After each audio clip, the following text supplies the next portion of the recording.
হলো 5 জুন, আজকে হচ্ছে বিশ্ব পরিবেশ দিবস, 5 তারিখ জুন মাসের। আর এই যে দেখো এটা একটা স্পাইডার প্ল্যান্ট, এই যে স্পাইডার প্ল্যান্টের এগুলো হচ্ছে সাকার, এগুলো সাকার গুলো যে বেরিয়েছে, তো আমি এই সাকার থেকে এই যে একটা সাকার এখন ছিড়বো।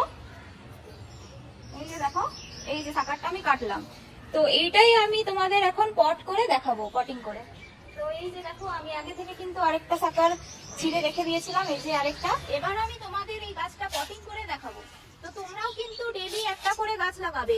আজকে যে বিশ্ব পরিবেশ দিবস তার জন্যই যে গাছ লাগাবে সেটা নয়, তোমরা কিন্তু প্রত্যেকদিন চেষ্টা করবে একটা করে গাছ লাগানোর, তবে আমরা এই যদি গরমের হাত থেকে রক্ষা পাবো। এই যে এই গাছটা এবার আমি তোমাদের পটিং করব। আর দেখো তোমাদেরকে দেখিয়ে রাখি, এই যে আমরা এই যে সিন্ডারে গাছ লাগাই, এখন এই সিন্ডারে তোমরা গাছ লাগাতে পারো, সিন্ডারে কিন্তু গাছ খুব ভালো হয়। আর আমাদের দেখো এই যে সব গাছ দেখো প্রায় সিন্ডারেই বসানো বন্ধুরা। তো তোমাদেরকে এই গাছটা আমি লাগিয়ে তারপরে আবার স্পাইডার প্ল্যান্টটা আমি লাগিয়ে নিয়েছি। এরপরে হচ্ছে এতে কিন্তু ভালো করে জল দিতে হবে, আর জলটা যেন নিচ থেকে পুরো বেরিয়ে বেরিয়ে। এই দেখো গাছটা একটা হ্যাঙ্গিং পটে লাগিয়ে দিলাম, তো দেখো কি সুন্দর লাগছে গাছটা। তো তোমাদের সবাইকে জানাই শুভ বিশ্ব পরিবেশ দিবস। তো তোমরা সবাই একটা করে গাছ লাগাও। তো আজকের মতো টাটা।